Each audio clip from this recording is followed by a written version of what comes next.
Hello, everyone, and welcome to another episode of Butterfly Kisses, a journey of spiritual transformation. I am your host, Amy Gray-Cunningham, and if you are watching this on video, I hope you enjoyed my new intro for the podcast. It was so much fun to make. And if you are listening on your favorite podcast app and you are now curious and you're thinking, well, I want to watch that too, well, you can. All you have to do is hop over to my YouTube channel at Amy Gray-Cunningham, and it's available there for you to watch as well. And as always, I wanted to ask you to please hit the subscribe button on your podcast app or on YouTube, or even register for my newsletter at ButterflyKissesPodcast.com so you can be alerted when a new episode drops every Sunday morning at 9 a.m. And also, just to let you know, beginning this July, I will also start dropping 2 new episodes each month on the first and third Wednesday at 9 a.m. We are rocking and rolling with new interviews, so I decided to add a few more episode times during the month. I'm super excited. Butterfly Kisses is just growing in leaps and bounds, and I want to thank you all for helping me with this growth of this podcast. It's just amazing. I have some excellent guests coming up for you, so please stay tuned and join me for these fantastic interviews, and also share them with your friends, family members, strangers, heck, share them with everyone you meet. My mission with Butterfly Kisses is to help raise our consciousness levels by inviting guests to share their incredible stories of awakening and transformation, because by doing that, we all benefit from their experience. And you can help me by liking, sharing, and commenting on each episode, no matter what platform you're viewing it on. So I hope you will help me help each other, help Butterfly Kisses by doing that. Which brings me to today's episode, Talking Love with Ronnie Ann Ryan. She is a love and cosmic coach who has helped thousands of women and some men find love. She is also a seeker of magic, and she is an author of 6 books.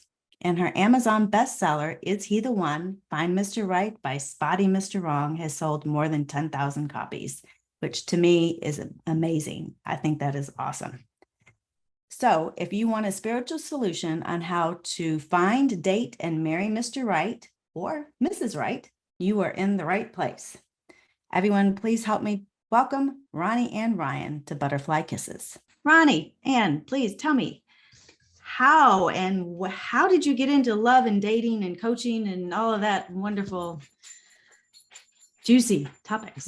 Okay, so it began with myself because I woke up on my 40th birthday still single. So I'd had a boyfriend all through high school and a different one all through college, and they both asked me to marry them, but I said no because I was too young and I thought we'd end up divorced. I didn't think it was going to work with either one of them, even though I really loved them. And then I had Death Valley, and then I was 40. So I did hardly any dating between 22 and 40 because I never met anyone interesting, I thought. But once I got to be 40, I thought, you're going to have to look at this differently because it's not going to happen unless you change something. And so I did a lot of soul searching, and I talked to a couple of friends who actually were willing to be straight with me and tell me the truth. And they said I wasn't open. I'm like, what do you mean I'm not open? I talked to everybody. But my college boyfriend had really broken my heart, even though he wanted to marry me. It just wasn't the best relationship. And I didn't know to just walk away. It took a long time to walk away. And then I held a torch. Ridiculous. Anyway, this is the thing. These are the things we do, right?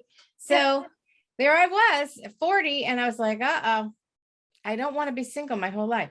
So I was already a student of spiritual development and personal development. And so I thought there's lots of tools to use. Let's put something together. And I used the law of attraction and a lot of other things. And I had body work done and acupuncture.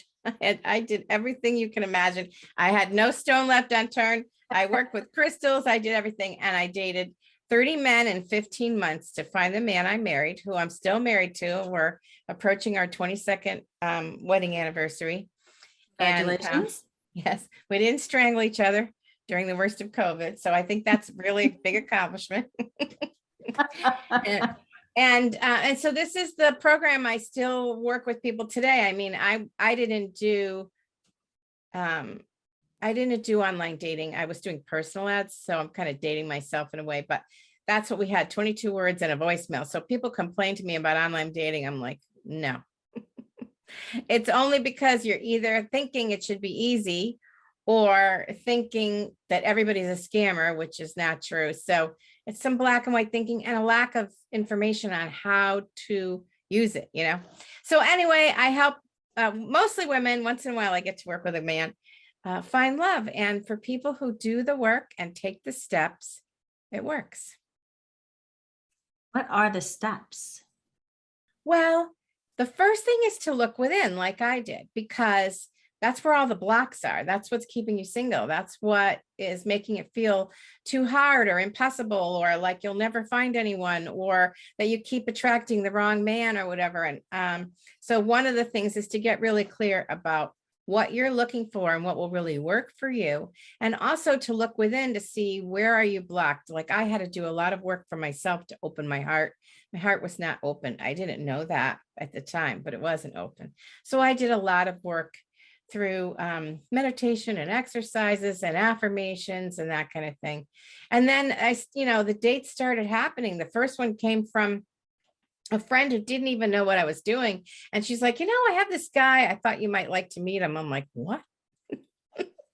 So he wasn't Mr. Right, but he was Mr. Now. And I needed to practice and I needed the experience, So he was just the start of a long line of gentlemen who, only the last few had real potential, but that's okay. I learned a lot. It's a journey.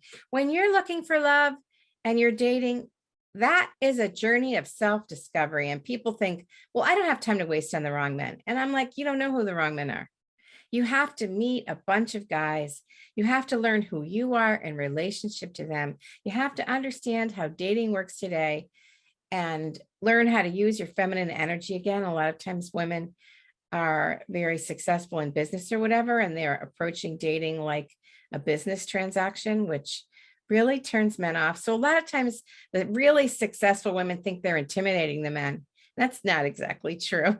They are acting like they're going to compete with them, or they're very chop, let's get it done, or whatever, and all the behaviors that work really good in business that just don't work in the romance department. So those are some of the steps, really getting to know yourself, understanding what you want, understanding how dating works today, and then taking action to meet lots of people, because you have to cross paths with enough men to find one that's right for you.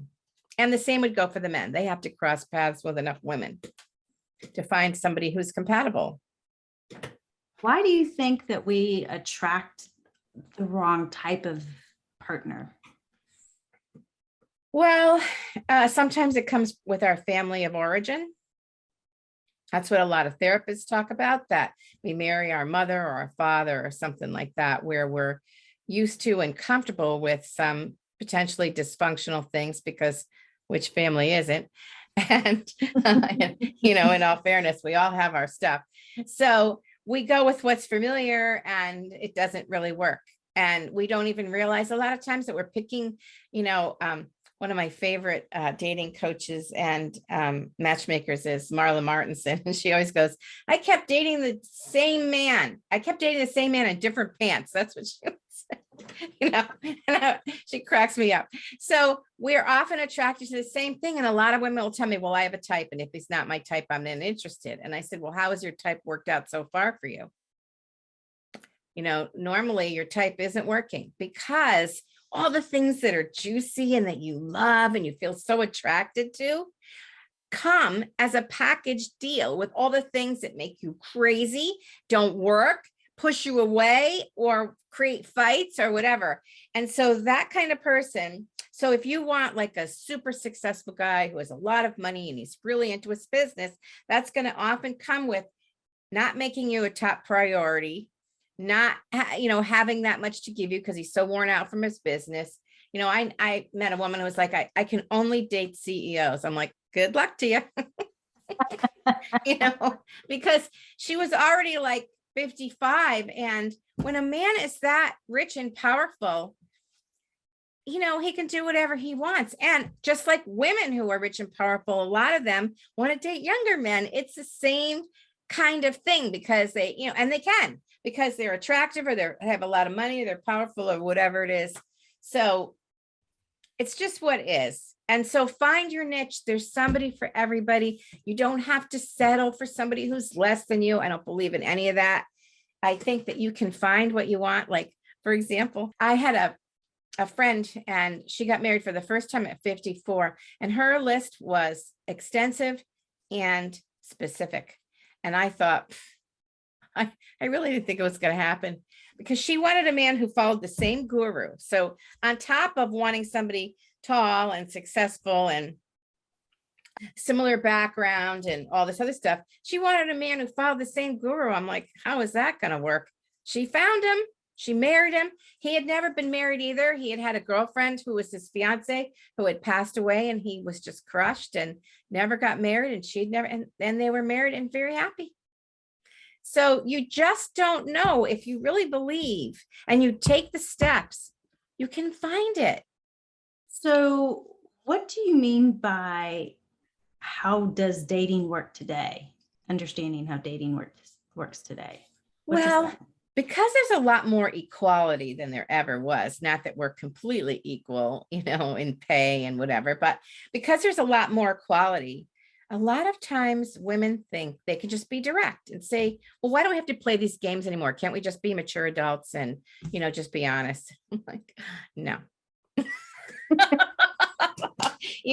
In matters of the heart, when it comes to dating, you're always 16, and there is no straightforwardness just in the dating period. Obviously, when you're in a relationship, if things are very different in relationships today than they were, things are really more equal or whatever. But in dating, and depending on your age, so I would say if you're over 40, the rules are probably a little different in that end of the 30s gray area and the beginning of the 40s gray area, because younger people don't follow so much of the traditional roles in dating as slightly older people do. And so for people over 40, a lot of times the men still want it to be their idea to date you or whatever. And so women will like, well, this is taking too long. He's emailing me. We're not getting together. I'm going to just ask him out. And then he doesn't call or whatever. So they just contact him and ask him out again.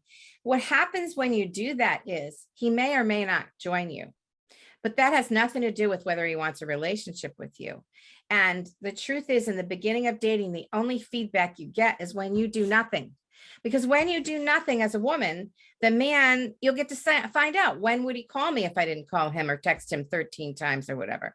What's his drive to be with me? And that's essential to understand. And you cannot determine that if you are constantly calling him, texting him, connecting with him, setting up the next date. You are interacting with him, and he may go along for the ride because you might be fun or pretty or whatever. But if he's not the driver, he's not going to be the driver ever. And eventually you want a partnership and you want to be equal and you want, and all that stuff. But it's only going to work if he's actually motivated and interested enough to do his share up front. That is an interesting twist. I have never thought of it that way. It's really, really true. And women come to me constantly talking about these men who text them all the time, but never set up dates. And I'm like, 7 days, meet the guy. He can't meet you. No excuses. And just move on. And I also don't believe in long distance dating. Some people do, and it works out. I think it does work out, but it's also very rare, and it makes things really hard. And there are so many women who meet somebody in a different state or a different country, and I'm like, could you make your life harder? That's just, it's so hard. It's already hard enough to date for a lot of people. So don't try to date somebody 3 states over. And, there's a lot of men who will show interest in the texting and stuff because they're lonely and they can interact with a lot of women and they don't really want a real relationship, but this feeds their ego. And there are women like that too. So I'm an equal opportunity person, but, I just am super practical, down to earth, and straightforward about the process. So how does you said, get clear on what you want and go within. Now, being in relationship with other people, that is how we learn about who we are. Yes. And I understand. I mean, dating's hard, number one. I mean, it's Yeah. just difficult all on its own. But when you want to be in a relationship with other people and we're constantly picking the wrong person, how do we figure out why we're constantly picking the wrong person? I guess, I mean, is it Yeah. something, you said psychological, but could it be something in our past lives, or could it be something that we're, working through from childhood, or, what is it that we're trying to do? Yeah. I guess. Well, yes, to all of that. So yes, it can be from your family of origin. It can be from something from your mother and father that's familiar. It could be from your own dating experiences where you liked a certain guy when you were younger and you just want that same kind of guy again. And it can be from your past lives where you're repeating lessons that you haven't solidified or cleared yet. And so, yeah, it can come from the past. It could come from your own past, your current life past, and it can come from your family. It can come from a lot of different things. So the best way to figure this out is to take some time to examine what it is that attracted to you people, that they had these similarities, and really write it down. Make a list. All the things you didn't like about them, and all the things that immediately attracted you in the beginning. And you'll see a pattern generally. If you have any self-reflective, introspective ability at all, you will see a pattern, and you'll see, he was very into me. It was really fast. He came on really strong and it was so flattering. He said the nicest things, he told me I was pretty, and he took me out and did all these things. And then later they realized, he wanted to order my food. He always wants to order my food. It was a narcissist, because narcissists are some of the most charming people you could ever meet at the beginning.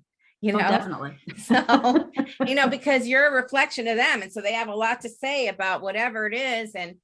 And so it can be very flattering and exciting and all of that at the beginning, but it gets old really fast when they don't let you do anything and everything's your fault, and they can turn anything around and do that gaslighting thing and all that stuff. So, it's tough. So if you see patterns like that, then you have to ask yourself, what would be better for me? And can I meet some different kind of men? And then you have to push yourself a little. So when a client would come to me and say something like, I met this guy and he is so different from any man I've ever dated, I'm always like, then I figure she's found the one. And that's so many times what is exactly happened. When we're in a relationship with someone and we've been married, say we've been married 10, 15, 20 years, and we feel like the relationship, we're going one way and the other person's going the other way, or we're starting to grow and the other person seems to be stagnant or not moving with us. Why does that happen? Does that make sense? Well, it does. Absolutely. And part of that is the time we're living in, because some people are growing very rapidly and going through a lot of changes and up-leveling their energy, their consciousness, and the way they look at the world. And other people are very happy status quo. So I don't think that's always been true at all. I think that's something that is happening now, and it has been happening probably for the last, 30 years, 20, 30 years, something like that. So there's a lot of growth. So people say to me, I've been married, 2 or 3 times, and I feel like a failure. And I'm like, in the old days, we got one job and kept it all our lives. We had one house and kept it all our lives. We had one husband and we kept him all our lives. But now, who's lived in the same house their whole life? Who has, or adult life at least, who's had the same job all their life And so it's not surprising that relationships are changing and you're having more than one relationship. And I feel that partly that's not failure, that's evolution, your personal evolution, how you're growing and changing and working on yourself. And then your love is a reflection of your growth and learning. Does So you that make see that sense? as a yeah. So you see that as a good thing then. What I'm saying is it doesn't mean it's a bad thing.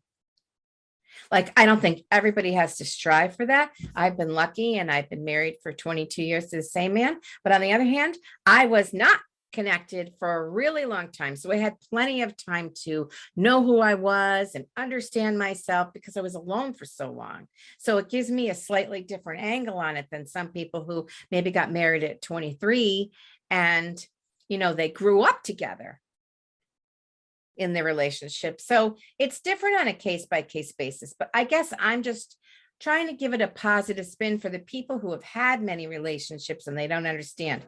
So when you start to grow apart, I will tell you this though, it doesn't always mean you have to leave. Sometimes it means you have to shift your viewfinder or your radar or your understanding. A lot of times when you start having a lot of complaints about the other person, it can be you can work on yourself.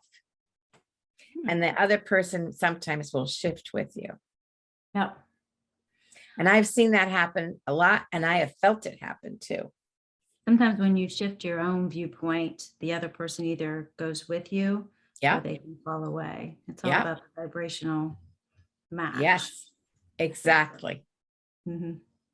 Yeah. So what is this magic, the secret of magic, all about that you talk about? Okay. I love the idea of magic. I love when things happen synchronicity and it's like, when things fall together and you don't even know how it happened. That to me is extremely magical. I also, anytime I'm working with spirit, to me feels incredibly magical. That's my idea of magic. I just love the synchronicities of how things come together and it makes me happy. So I'm a seeker of magic. I look for magic. I have a dear friend and we get together every few weeks and we, use our intuition and we do a little meditation and we connect with nature and we ask for guidance. And we had a really amazing session, which we didn't write down. And I can't remember it, but I'll tell you what happened on the way back. So we're walking back from the car and it had been really profound and really hit us and was very helpful for whatever we were going through at the time. And so we're walking to the car and we're on a path and there's grass. And I just glanced down and saw this 4-leaf clover. Like the 4-leaf clover found me. I just happened to see it. That's really what happened. And I felt like, because I wasn't like looking through the grass for a 4-leaf clover, I literally was, moved to look down. And there it was, like with a light shining on it. I'm like, look at that, a 4-leaf clover. I felt like that was very magical because to me, that was spirit giving us an indication that we had done good work. We had really connected. We had learned something new and it was being reinforced with a gift. And the gift was a 4-leaf clover. So to me, maybe that sounds silly to people, but I love that. It's very magical. Lucky charms. Lucky charm. Yeah. Yeah. Well, I love the nature spirit. So maybe somebody, helped me there. What is a nature spirit? So elementals, fairies, Pan, as an example. I've read a lot of books about the Findhorn Garden and I actually did go visit it many years ago, but they worked with the nature spirits. So there's different divas and angels and just little spirits, and they work to make nature grow and they work with nature to help the flowers bloom and things sprout and all kinds of stuff. So I have a garden and I talk to them. I go in there and I first try to connect with the spirits of the plants. And then before I start hacking and pruning and, sometimes I forget I'm human and I'm like, oh, and so I talk to them and I, show them respect or whatever. And when I first moved into my house, I was out front trying to plant some flowers and I looked over in the grass and there was this little footprint that showed up, like it was maybe, I don't know, 3 or 4 inches. And it was a depression in the grass, one little footprint. And I was like, look at that. And over time, probably within a few minutes, the little grass did spring back up again, and it was all gone. And that little boot print was gone, but it was there. I saw it. So the nature spirits are all around us, and they enjoy communicating us when we're open to that. And you can learn a lot from the spirits of the plants and all the natural elementals that work to keep everything working and moving and that kind of thing. Now, let me ask you a personal question. But go for it. your husband now, I mean, you went on this 30 men in 15 months quest. How did you actually meet your husband going through this? So that was magical too. My girlfriend Carol and I would always go out to meet men, and we'd go to different bars, or we went to this patio bar where we live, and it was in the summer. And I thought it was just me and Carol, and we were going to go talk to men and see who we could meet. Except Carol brought 6 other women. So I was late. I get there, and there's a table of 6 women. First of all, you'll never meet a man if you're sitting down. Forget it. So, and then you're not going to meet a man with a gaggle of geese. It's like, I was so mad. I'm like, what are you doing? And then I thought, you're here now, get over it. So I started talking to one of her friends, Maureen, and I was telling, I have to say, you can tell I'm a chatterbox. And I was telling, I had gotten to the point in my journey where I was telling everybody. And so I was talking, I'm like, oh yeah, I'm looking for a husband. I'm doing a lot of dating, blah, blah, blah. And Carol was at the same time too. And it turned out Maureen was Carol's friend, and Maureen had just found somebody. So we're chatting. And after half an hour, she goes, maybe you should meet my brother. I think he'd like you. So she started telling me about him, and she was really funny. She goes, I said, all right, give him my number. And he actually called me. Yeah, he called me 2 days later, and I met him 2 days after that. And it was very slow. Luckily, I was dating another guy, because he called me once a week, and then we went out once a week. And that's why I laugh at women who are texting, is like, he waited 4 hours to text me. I'm like, calm down. My husband called me once a week when I started dating him. So, so after 6 weeks, I thought, this, pick up the pace, buddy, right? But this is the feminine energy part. I knew that was probably not the right thing to say, right? And I wanted to say to him, either you're in or you're out. Pick up the pace, or I'm kicking you to the curb. What's happening here? That wasn't going to work. So then I had to think of a way, how could I say this and be feminine about it and be inviting about it? And so I said to him after 6 weeks, I said, I have the best time with you. It's always fun and relaxed, and I just always feel good when I'm with you. I think it'd be so nice to see you twice a week. And so he said, yeah, okay. But, if I had been forceful, or if I had said to him, where are we? I don't really see where we're going with this. What's your intention? Which is, of course, all the stuff I wanted to say. I don't think that would have worked well, but I let him think of it as an invitation, and that he could. And it's great to do this, because that gives a man a chance to either A, please you, or B, show you he's not interested in pleasing you, right? Mm-hmm. How did you learn how to do all this? I mean, did you read about it, or did it just come to you? Or it was so little at the time. Like, this industry has just completely exploded into over $1 billion. It's just an insane, it's probably multiple billions at this point.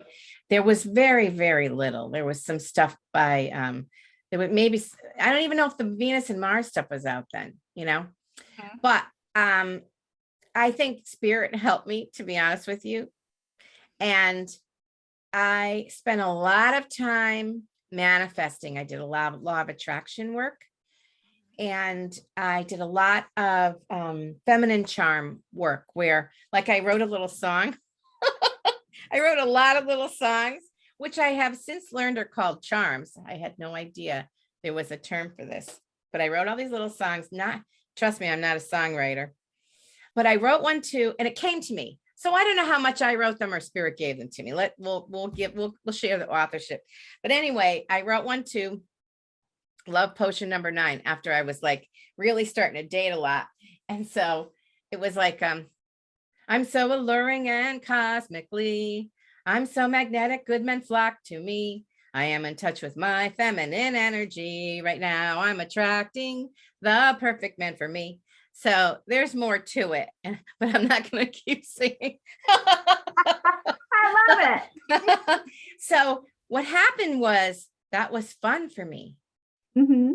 And it was magical for me. And it made me feel really good. And it lifted my vibration a lot. And it got me more and more in tune with my feminine energy. So as I was consistently pushing myself into using my feminine energy, I think my psyche and my internal, wherewithal, inner wisdom or whatever came to help me. And it's possible spirit helped me come up with those words too, because I don't really know, but I do help my clients come up with scripts all the time about what to say or how to say it. Or Yeah.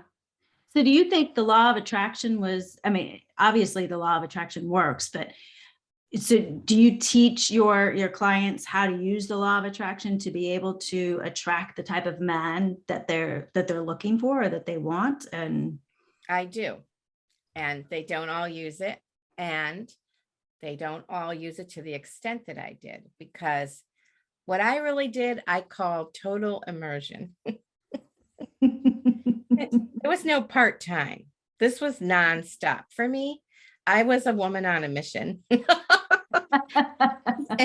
And so I wrote all these little songs and I sang them all day long. I sang them in the shower, on my walk, in the car, in an elevator, in between meetings, whatever I was doing. And I didn't sing it because I was making myself. I did it because I loved it. It was fun. It helped me believe, because when I started, I thought I wasn't attractive enough. I was never going to find anyone. I never met anybody interesting. I had no hope, no options, and no idea that I could do it. And so I had to push myself to believe. now, do you do the same thing with other things that you're trying to manifest, whether it's jobs, money? I have. And sometimes it works and sometimes it doesn't. And sometimes I didn't put nearly as much energy into it as I put into this. I put a lot. It was very important to me.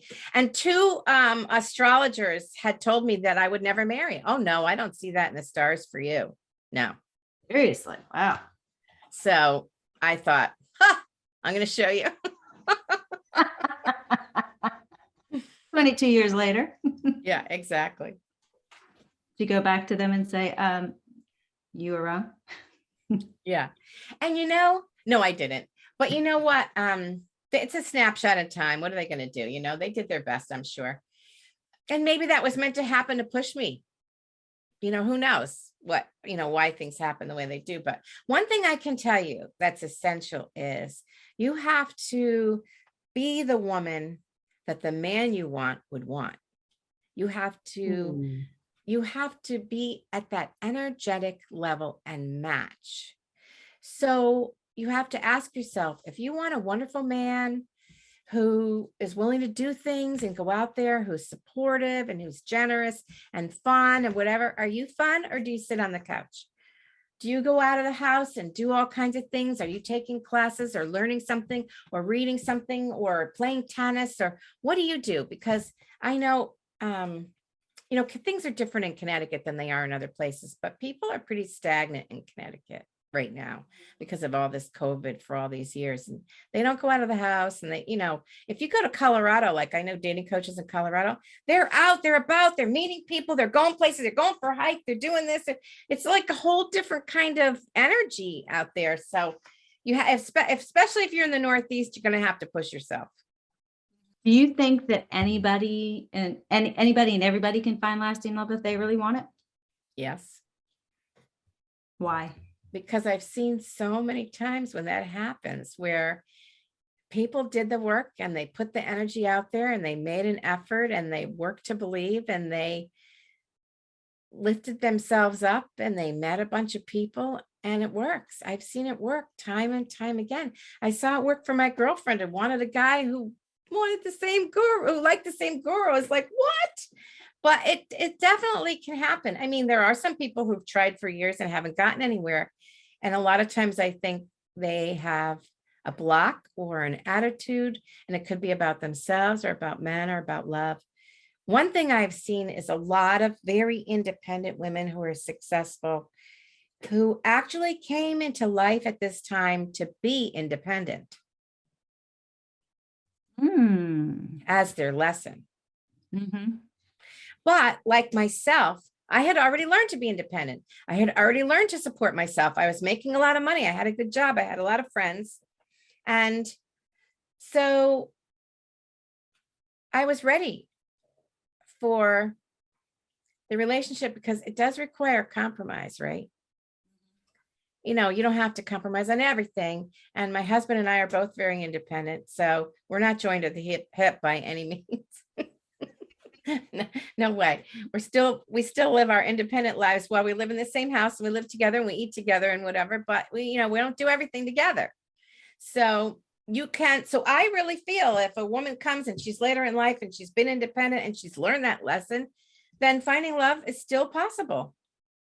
There's a quote that I heard from Wayne Dyer that goes along with what we're talking about. It says, when you change the way you look at things, the things you look at change. Yes. And that's what we were talking about earlier about if you're with a man and you're growing apart, if you work on yourself, he might come along or you might decide to go your own way. But yeah, it could change. Absolutely. And then there's something that he also said, it says, you're only stuck if you choose to be. Yeah, having been stuck many times, that always infuriates me because I wouldn't choose that on a conscious level, but maybe we're choosing it on a subconscious level. I think that's what he was talking about, referring to, because one of the things that I believe is everything happens in our lives for not a purpose, but if we believe that it's happening for our own good in one way or another, then we're no longer powerless, we're powerful. If we look at it in that perspective. Yeah. Then no matter what happens to us in life, whether it's the death of a loved one or, the loss of a job or being single, not necessarily wanting to be, that we're still in a powerful position. And not that makes necessarily that it's happening, because who knows what our souls want to necessarily work through. Yeah. It's not always obvious. Yeah, I know. I was very stuck in my corporate job. I was very unhappy. I did it for 7 years and I'd worked really hard to get my MBA. And then I had a great marketing job at General Foods, which is now part of Kraft. And I worked on Maxwell House Coffee and all these big brands. And it was very exciting. To the last drop. Yeah, good to the last drop. I had my last drop, let me tell you. So, so I was laid off and then they asked me to take another job there. And I thought, you cannot stay here. You hate this. And so I took that leap and ended up doing marketing consulting for 10 years, making a lot of money, working 4 days a week, having a lot of freedom, but it was nail biting down to my last dime until it kicked in. And I have no idea why that was, but I really, my mortgage was due, it was $900 and I had $800. That's all the money I had at the time. So, and I was talking to a woman who was trying to calm me down. She goes, I know it's right around the corner. I know it's right around the corner. So, but I was so stuck there and she was right. I was just so stuck in that job. So I freed myself from the job. And then it took me 3 years to turn things around. I did start freelancing and stuff, but it took a while until it really kicked in and things took off. And then and then it was great. So for 10 years. And then it was time to move on. That's a thing, you know, that's part of the reinvention. You know, I was talking about the energy keeps moving. We keep evolving. And so I've had to reinvent myself like Madonna, you know, you keep reinventing yourself. Some people don't have to do that. Some people do. Constantly reinventing myself, it seems like. Yeah, I hear Which you. is part of the fun. Which is Yeah, part of it the can fun. be. It can be. Yeah. Well, how can people find you if they want to hire you to be a coach and they want to work through issues or figure out why they're attracting the wrong type of people and work on immersing themselves into this love dating, and where can they find you and how can they work with you? So I do love coaching, Mm-hmm. and which is really the dating aspect. And then I also do the cosmic or magical life coaching. And that involves, I could do past life reading for you to see what's really keeping you stuck. Is it something from the past? Because often it can be. And we could release that. And we can do a series of those as well. And for people who don't want to find love but are on their spiritual path, we can use it for that too. It doesn't have to be love. So you can find both of those things on my website, Never Too Late Biz. I also have a podcast, Breathe Love and Magic, and I also have a radio show called Past Life Travelogue, which is incredibly fun. And so I do past life readings on there for people, you know, recorded. It's recorded. And so it's really fun to hear about what's going on with them. And I just did this amazing one where this woman she had been drowned in 3 different past lives and she had a lot of fear of water. Yeah. And so I went back, I'm like, yeah, this got to go deeper. It has to be deeper than this. And I found that she was either a sorcerer or a shaman who had really knew how to work with the elements. And she had created storms with water. They lived on the shore and they were protecting the village from people who were coming to attack. And so it left her with not respecting water enough. And so I told her anxiety would probably lessen once she respects the water. And so when she takes a shower, she should just say, I respect the water. And if she came from that respectful place, that I felt her anxiety would dissipate because the water would, you know, acknowledge that or whatever, the element of water. So that was so fascinating. I was like, I'd never heard that before. I know, it was really cool. That's awesome. I love that. Yeah, really. How did you really get into doing past life readings in the Akashic Records? Well, I left my corporate job in 1990, and that left me free to take a whole bunch of classes. And so I took a past life class that ended up being a year long with the same 6 women and a teacher. And it was the most fantastic thing because what happened was we got really well practiced, but we built a lot of confidence because we would all look at the same situation. One woman would be chosen, and we'd all look at her lives related to whatever situation or challenge she was facing. And so we'd get confirmation because there'd be 6 of us plus a teacher, and many of us would get incredibly similar information. And that led us to believe we were doing something right. We were on track because there was a lot of cooperation about what we were getting. And so that helped really build confidence and skill to do that work consistently in a group. Group work is amazing, right? Mm-hmm. Yeah, it's a lot more powerful sometimes to be in a group. And so from there, I had a friend who wanted to do psychic fairs, and she started psychic fairs, and I did past life readings there.